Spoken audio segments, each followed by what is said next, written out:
Corona के हवाले से। कोरोना के मद्देनजर कर्नाटक सरकार ने बड़ा फैसला किया है। मुहर्रम के जुलूस और गणेश चतुर्थी के पंडाल पर पाबंदी आयद की गई है। मंदिरों को रोज सैनिटाइज किया जाएगा।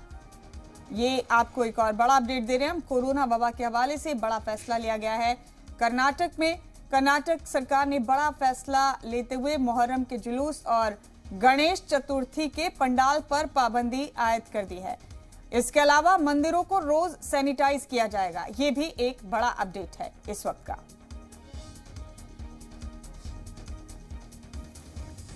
कोरोना को देखते हुए मुहर्रम के जुलूस और गणेश चतुर्थी के पंडालों पर रोक लगाई है कर्नाटक सरकार ने। बड़ा अपडेट इस वक्त का आपको दे रहे हैं। वहीं मंदिरों को रोज सैनिटाइज किया जाएगा।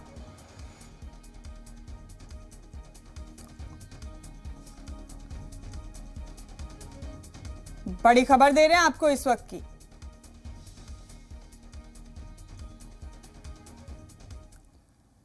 शाहिद काजी हमारे साथी फोन लाइन पर बने हुए हैं तमाम अपडेट लेकर इस अहम खबर पर। शाहिद, अहम खबर है ये कर्नाटक के हवाले से।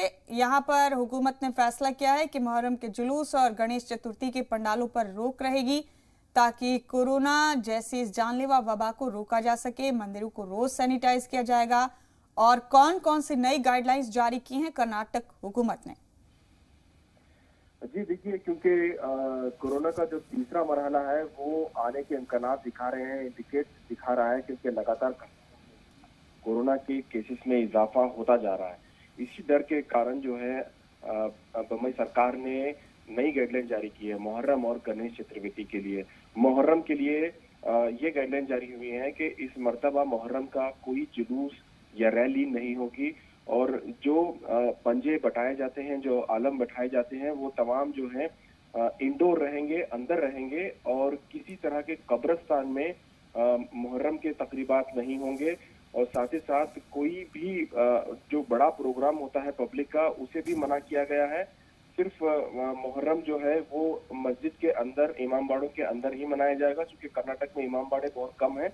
यहाँ पर दूसरे जो हॉल हैं उसमें भी मुनक्कद किए जाते थे, अब उसे जो है पाबंदी लगा दी गई है, क्योंकि कोरोना के जो वबा है वो लगातार यहाँ इजाफा होता जा रहा है। इस वजह से इस मर्तबा के गाइडलाइन में साफ कर दिया है कि अब जो मुहर्रम के जुलूस होते थे उसे पाबंदी लगाई गई है और जो शहादत के दिन, जो योम आशुरा के दिन जो रैली होती है उस पर भी पाबंदी लगाई गई है। अब मुहर्रम जो है इंडोर होगा, यानी कि इमाम बाड़े या मस्जिद के अंदर ही मुहर्रम के तकरीबात किए जाएंगे। और जो गाइडलाइन, जो कोरोना की जो कॉमन गाइडलाइन है उसको फॉलो करना होगा, मास्क पहनना होगा। और साथ ही साथ ये बावर कराया गया है कि बहुत सारी जगह पे कब्रिस्तानों में भी मुहर्रम के तकरीबात हुआ करते थे, उस पर पाबंदी लगाई गई है। सिर्फ मस्जिद और इमाम बाड़ों में ही ये प्रोग्राम होंगे, घर के अंदर प्रोग्राम होंगे, घर के बाहर पब्लिक प्लेस में कोई प्रोग्राम या कोई मजलिस नहीं सजाई जाएगी जी। और साथ ही साथ गणेश चतुर्थी को भी लेके स्ट्रॉन्ग गाइडलाइन जारी किए गए हैं। गणेश चतुर्थी में रैली जो है सबसे बड़ी होती है, क्योंकि मोहल्लों में और नुक्कड़ों में जो है पंडाल डाल के जो गणेश चतुर्थी की, गणेश की जो मूर्ति बिठाई जाती थी उस पर पाबंदी लगाई गई है। अब घर में ही आपको गणेश चतुर्थी की मूर्ति बिठानी होगी और विसर्जन का जो मरहला होता है वो भी काफी अहम होता है, उसको बाकायदा रैली की शक्ल में जाया जाता है, उस पर भी पाबंदी लगाई गई है। मोबाइल टैंक का इंतजाम किया गया है बीबीएमपी की जानिब से, महकमे की जानिब से। मोबाइल टैंक में ही विसर्जन करना होगा और जो घरों में छोटे मूर्तियां रखते हैं उन लोगों को घर में ही विसर्जन करना होगा, वो अपने लेवल पे ही करेंगे।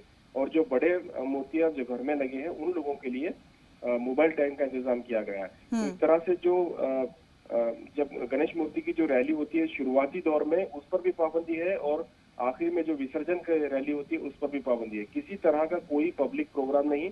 और खास करके कर्नाटक में, खास करके महाराष्ट्र के बॉर्डर इलाके में बहुत बड़े पैमाने पे गणेश की जो त्योहार है वो मनाया जाता है, उसमें एंटरटेनमेंट प्रोग्राम होते हैं, उन तमाम प्रोग्रामों को बैन कर दिया गया है।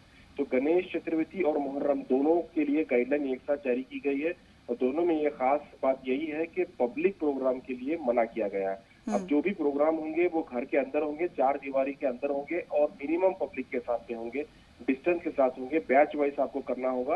और खास करके बड़े प्रोग्राम या बड़े वाज नहीं रखे जाएंगे जिसमें पब्लिक जमा हो। और बाहर के इलाके में जैसे कोई शादी हॉल हो गया या कोई बड़े प्लेस में किया जाता था, इन तमाम प्रोग्रामों को बैन कर दिया गया है। अब सिर्फ रेगुलर मस्जिद में प्रोग्राम हो सकते हैं, वो भी डिस्टेंस के साथ, और बाहर किसी तरह का प्रोग्राम नहीं होगा जी।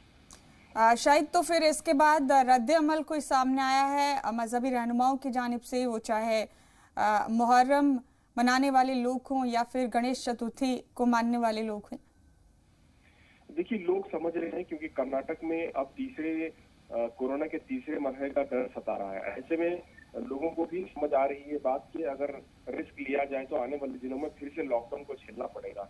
लोगों का यही कहना है कि लॉकडाउन से कहीं ना कहीं लोगों की कमर टूट जाती है, लोगों की आमदनी घट जाती है। इस वजह से पब्लिक जो है लॉकडाउन के हक में नहीं है। ऐसे में अब जो है ये गाइडलाइन फॉलो करने के लिए लोग मजबूर हैं, क्योंकि लगातार कर्नाटक में केसेस इजाफे हो रहे हैं और तकरीबन 250 से ज्यादा बच्चे इन्फेक्ट हुए हैं। तीसरे मरहले में बच्चों को इन्फेक्शन का खतरा बताया गया था, उसके सीधे अलामत जो है अब नजर आ रहे हैं, क्योंकि एक साथ जो है 250 बच्चों का इन्फेक्शन होना जो है कहीं ना कहीं बहुत बड़ी खबर है। इस वजह से लोगों में भी इस बात को लोग समझ रहे हैं कि ऐसे हालात में जो है किसी तरह का रिस्क नहीं लिया जा सकता। और हम इससे पहले भी जी सलाम पे दिखा चुके हैं लोगों के रिव्यू।